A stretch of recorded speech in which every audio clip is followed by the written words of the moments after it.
to yet another live stream for some oral training for both ABRSM and today some Trinity Aural training. Now, actually, before we start, I would just like to mention that this particular live stream was inspired a little bit by a comment made from one of my subscribers, Butterfly Wings, and they asked, can I put in a request for modulations for grade 6 Trinity? Now, modulations occurs in both Trinity and in grade 7 at ABRSM. So I thought for a start we would tackle that. And if you have any other particular requests that you would like to include in this live stream, please do add a comment in the chat section and we'll see if we can get round to you as well. Now, going back to Butterfly Wings, that's the name of the subscriber who asked for that particular request, she also left another very interesting comment on a different video. For those of you who follow my ramblings of a music teacher every week, and I talk about different things that I have been thinking about over the week in regards to teaching music, there was a recent video, if you remember it, about is singing absolutely necessary for assessing oral skills? And in that particular video, I was describing how in Trinity oral tests, there is absolutely no singing whatsoever. Now, Butterfly Wings made this specific comment underneath that video. And she said, I definitely don't think singing necessarily reflects oral skills. I know I can hear and remember a piece, just can't sing. Having switched to Trinity for this exact reason, amongst others, I really prefer their oral tests. Anyway, if you have an opinion on that, you could also leave that in the chat section. But for now, let's make a start at doing some modulation training for those who are in doing the ABRSM grade 7 or Trinity grade 6. And if that doesn't apply to you, put something in the chat section and we'll get round to you in a minute. Okay, but first of all, modulations. Now, in both boards, Trinity and ABRSM, you need to recognize a modulation that is either to the dominant, the subdominant, or the relative minor. Of the three, the relative minor will be the easiest. So, for example, if I play you this passage,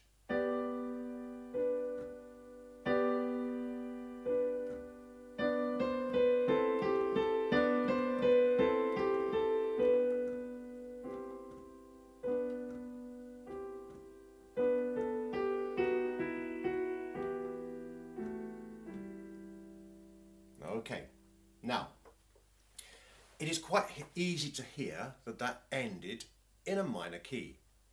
And also, in both grades, for grade 6 Trinity and grade 7 ABRSM, it will start in a major key. When you go up to the higher grades, it might be starting in a minor key and modulate to the relative major. But for today, we'll just stick with the relative minor, and your piece will always start in a major key. So that's a little bit easier to start with. Now, the other two are modulations to the dominant and modulations to the subdominant, and they are a little bit more tricky. First of all, let me just play you an example of a modulation to the dominant.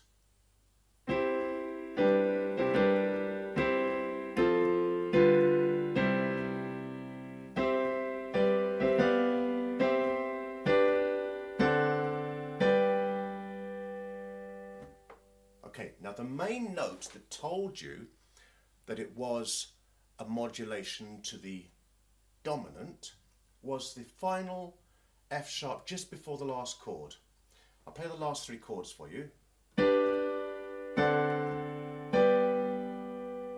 Normally, this piece is in C major, by the way, and if you know your theory well enough, which you should do if you're doing grade 6 or 7, because you would have passed grade 5 theory, you should know that an F sharp occurs in the dominant key of C major.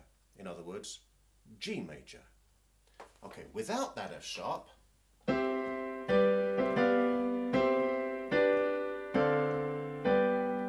have the same, doesn't have a fit at all actually, but anyway. The F sharp has a lifting feel to it. There is not a very secure way. I've heard some people say that they are trying to hold the keynote in their head and then relate the final chord to that keynote that they heard at the beginning. And that's a very unreliable method, and it can not necessarily produce reliable results. I want you to try and feel whether the music is lifting, or in the case of a modulation to the subdominant, is falling. Here's an example of a modulation to a subdominant.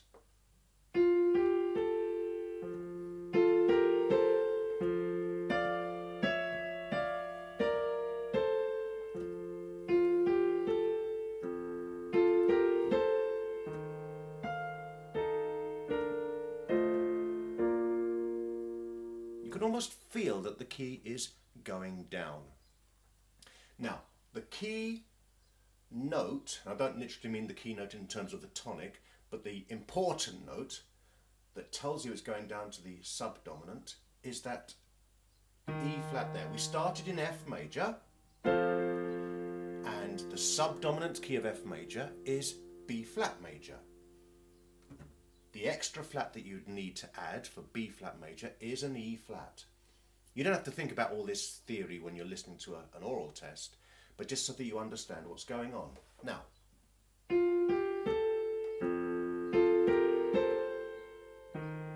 that E flat there, it has a sort of a pulling the key down sort of feel to it.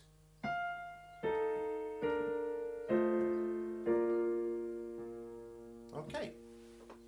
Now, let's do some practice examples.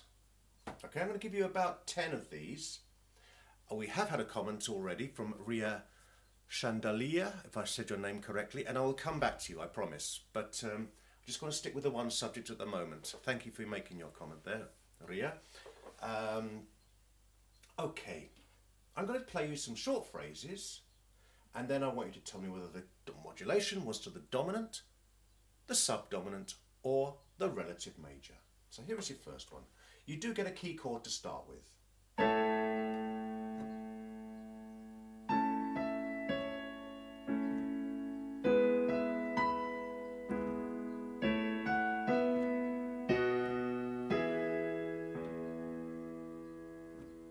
Now, first of all, did it go to a minor key? No. So it's not the relative minor, so it's either the dominant or the subdominant. Now, did the music feel like it was lifting or sort of falling? Have another listen. In the exam you only get it once, but for practice we'll do it twice today.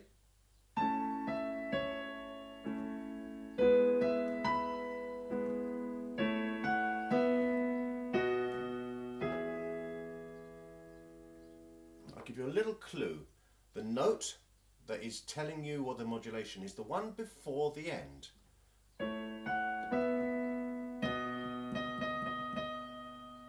That one does not occur in the key of the tonic that we started at. Okay, hopefully you would have recognised that was a modulation to the dominant. Yes, and Patricia has already answered that question. It's a lifting feel, and therefore you should have been able to say that it is a modulation to the dominant. Okay, let's do another one. Once again, dominant, subdominant, or relative minor. Here is your key chord.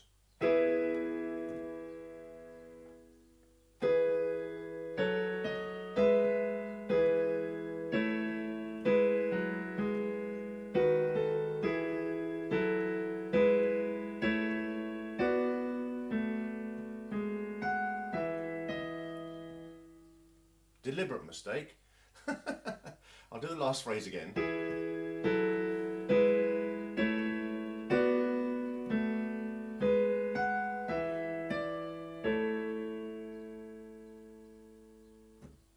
In fact, that deliberate mistake was quite interesting because it was a note that was normally in the key signature that had been changed just before that creates the modulation.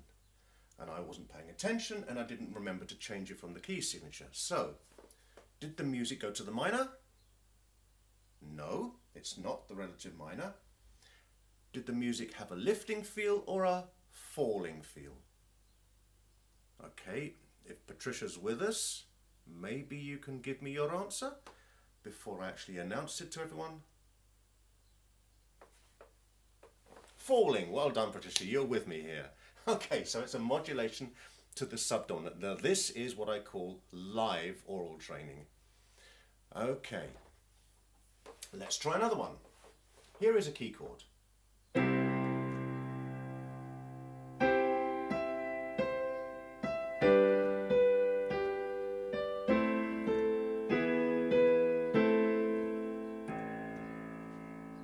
Okay, first question you ask yourself, was that last key a minor key?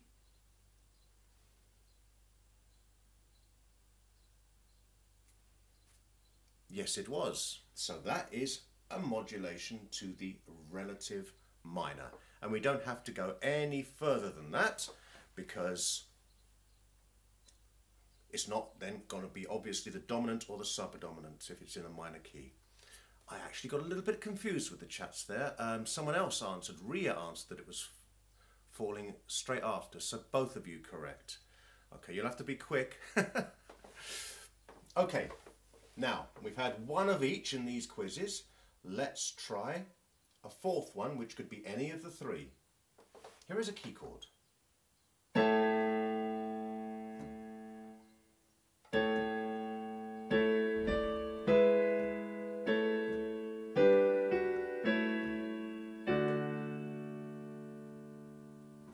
Not so much help this time. I am going to wait for one of my very astute people on the chat to answer that question. Dominant, subdominant, or relative minor? See who can get there first. I'm waiting for the chat. Patricia's saying let Ria answer. Now why would you let Ria answer?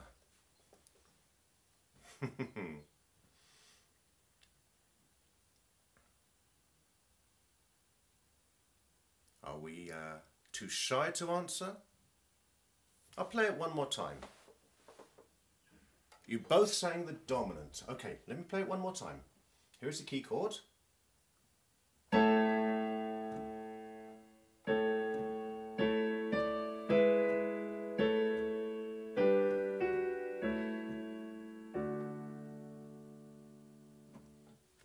Now actually, that was subdominant. I understand possibly where you're getting this idea of lifting from. The melody at the end does go up, but whether the melody rises doesn't have the same effect as with the harmony rising or the harmony falling. Can you hear that? Okay, it's a slightly different effect. All right, I could do different melody notes. Let's see if I can work something out for this.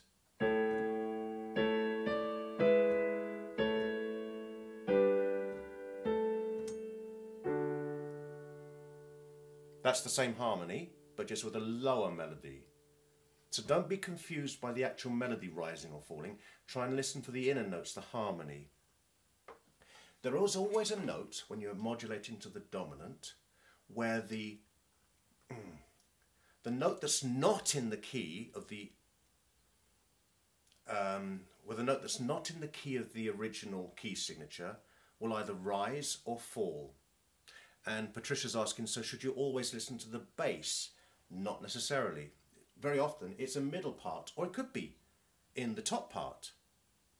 It's a sense of the overall harmony. It just has a sense of rising or falling. It's not literally a melody rising or falling. Okay, it's something you'll just get the feel of as you practice lots of these. So we'll do a few more practices, and I haven't forgotten the original question, although I might need to scroll back to it to remind myself by the time we get round to, let me just, can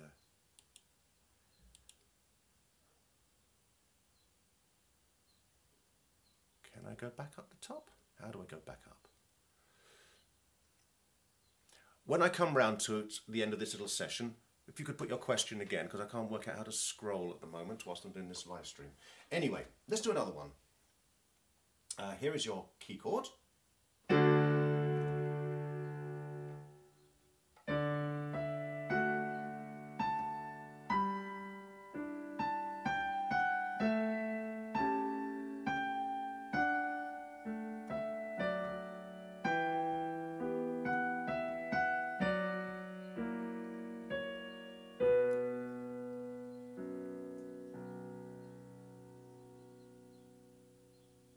Okay.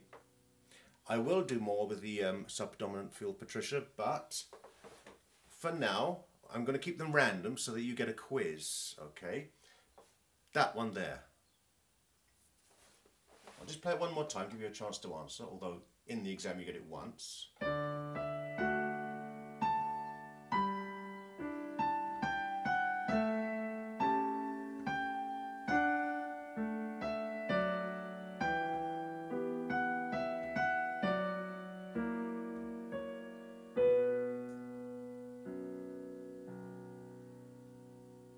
Okay. Any guesses?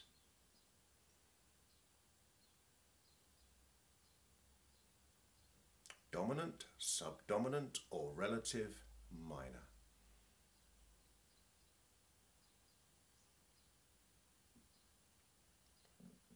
Okay, we've got a subdominant from Ria and a dominant from Patricia. Is this last chord, it's a bit bare, it hasn't got the full harmony in it. I'm going to put a bit of extra harmony in.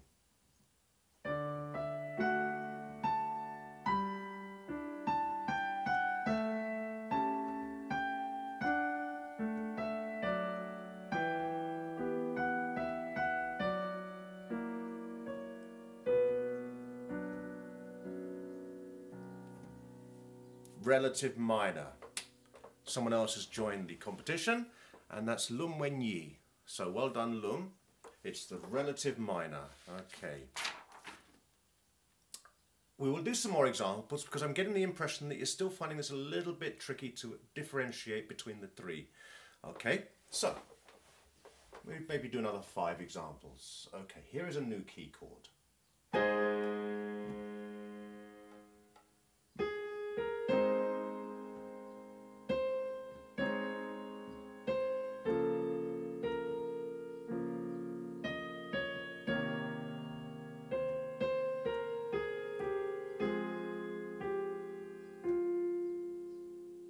That one should be fairly easy, it's just one time for that one.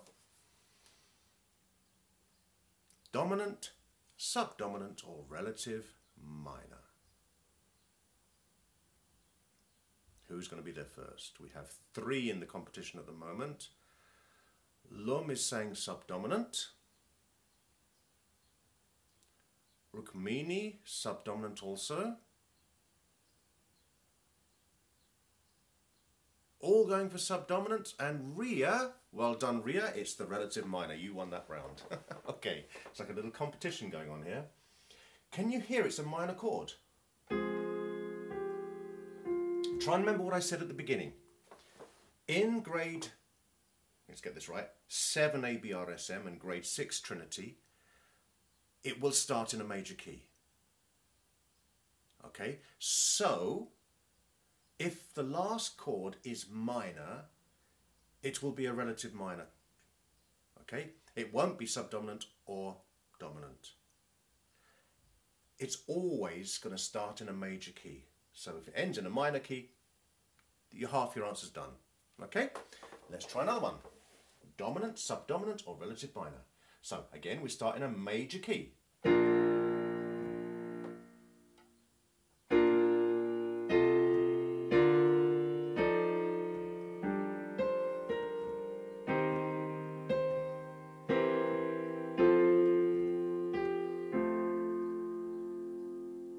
Okay, now first of all, that last chord wasn't minor, was it?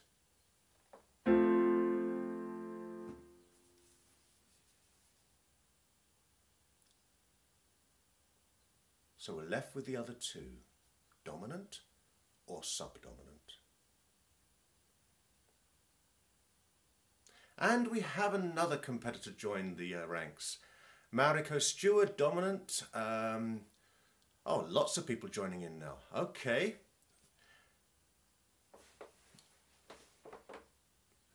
Okay, we're getting quite a few different people putting their different ones in there. Someone's asking me to repeat it one more time. So let's give you another chance of that.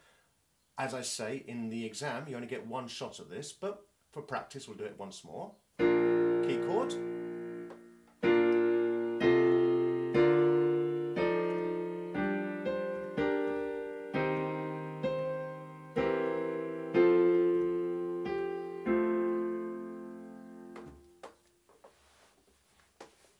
Okay. The answer, for those of you who said dominant, would be correct. Yes, it is dominant.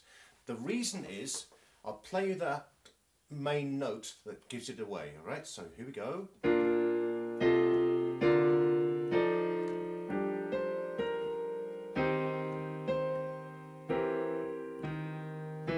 Can you hear that bass line rising off the main note that's in the key signature to a semitone higher? The E flat goes to an E natural, and there we go. We'll do 3 more of these.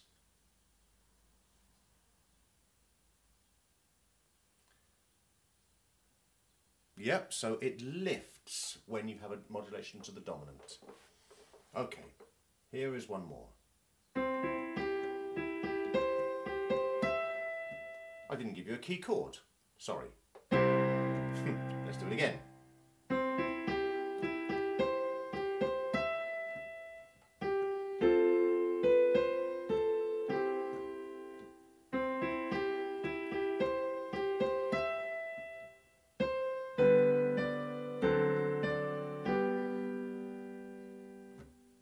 Okay, first of all, ask yourself, did it end in a major or a minor key? And if it wasn't minor, ask yourself if it lifted or it sort of sank a little bit. Yes, someone's asking about ABRSM stream. This is for both ABRSM and Trinity, although it comes at a lower grade in Trinity, grade 6. So, some people are suggesting subdominant, and some people saying dominant. Mark Crawford is the first one with the correct answer, although Ria did say lifted, so that is the correct answer as well, and Lum, well done.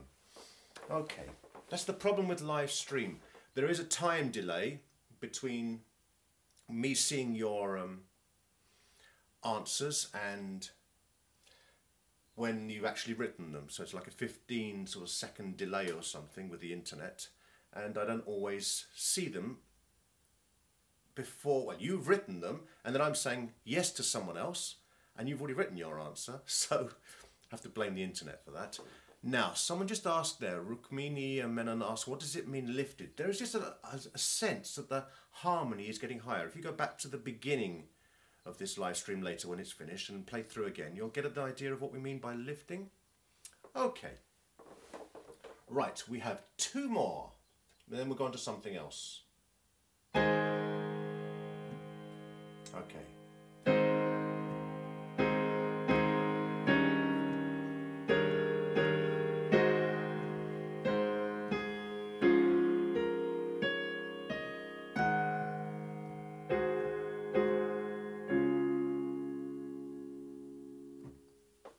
Okay. Right, allowing for the delays in the internet, who is going to give me the first correct answer? Waiting on the chat. Okay, I will say nothing just yet.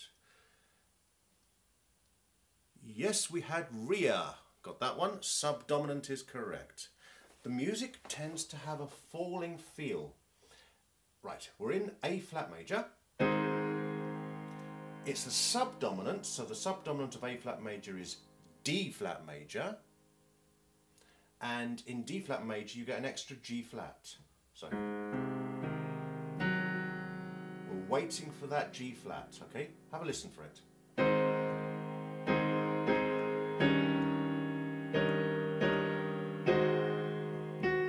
There it is there. And again here,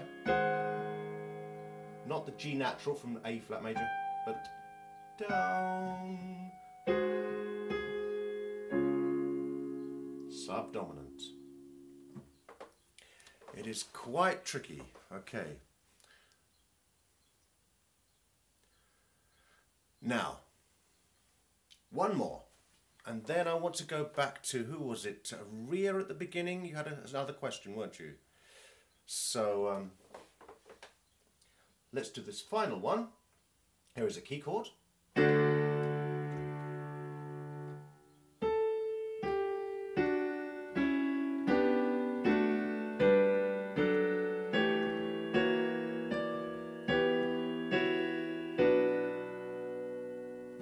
Easy one to finish.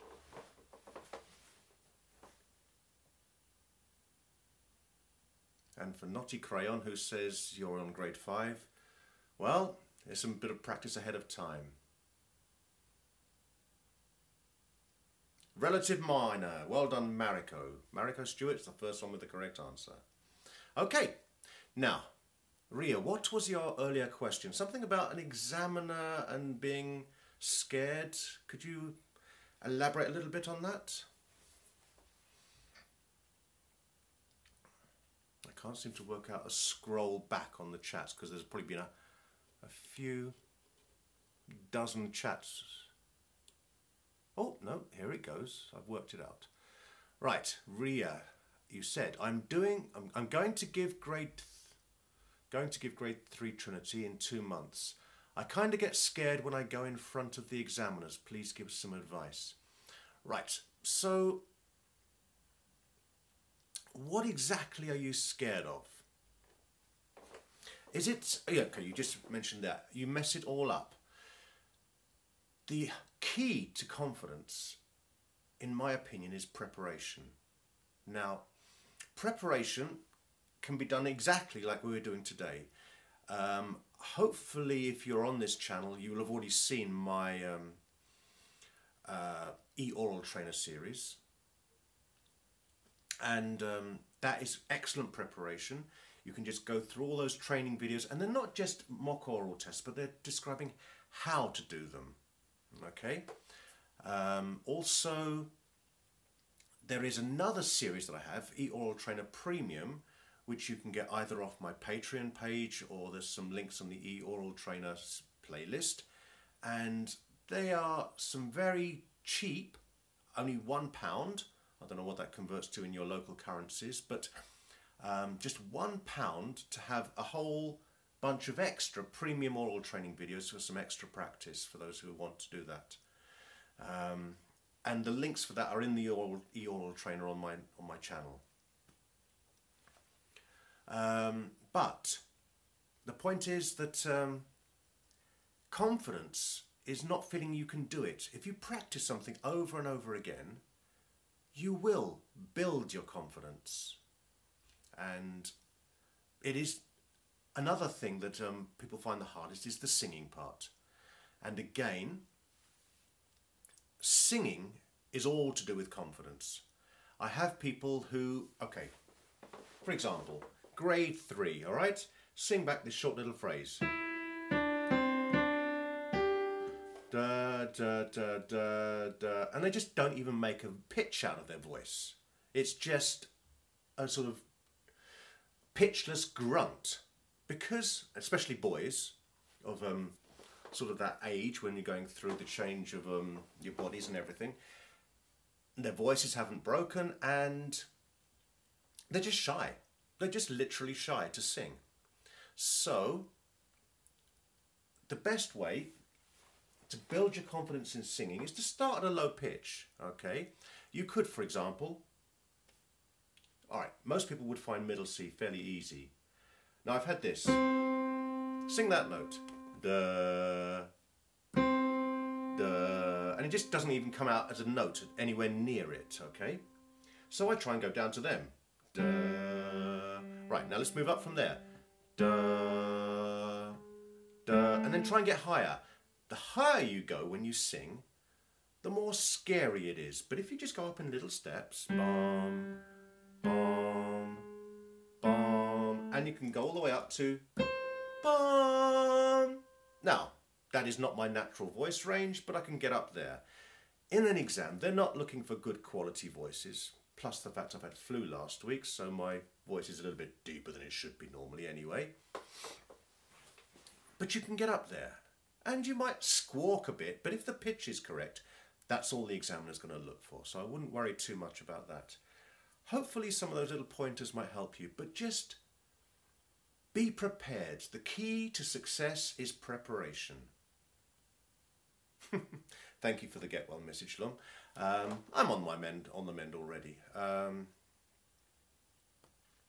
So, right now, how many minutes are we into this stream at the moment? Because we have another question coming up. No, about half an hour. We can go for a little bit longer. All right. Recognizing cadences in grade 8. Now, there is a good video that I've put on my eAural trainer, but we'll go through a little bit of practice now if you want. A lot of recognizing cadences is more to do with theory than it is to do with listening. Okay, let's see if we can find the grade 8 cadences question for you. Okay, so can you identify the cadence at the end of this phrase?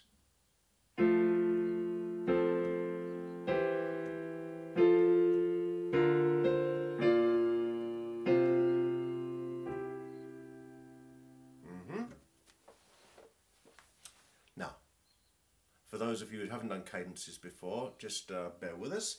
If you've got any particular questions on some other points, then just put them into the chat later. In grade 6, you have to recognise cadences as either a perfect cadence or an imperfect cadence, yeah? And that was an imperfect cadence, as a couple of you have already identified. An imperfect cadence sounds unfinished. And it's a little bit like we were doing with the modulations, because there's one other cadence you might be asked to identify, and that is a cadence which is called an interrupted cadence. And that one will always go into a minor key, a little bit like the modulation to the relative minor. So, let me see if I can find you an example.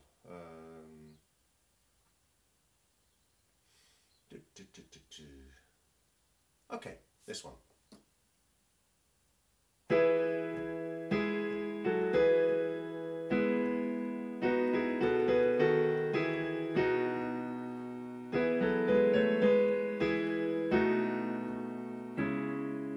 Okay, we changed it round a little bit from the well-known tune, but did you hear that the last chord was minor? So that cadence would be an interrupted cadence. And then the other type of cadence is a perfect cadence, and they sound finished. So let's go back to our original one. Put another phrase on the end.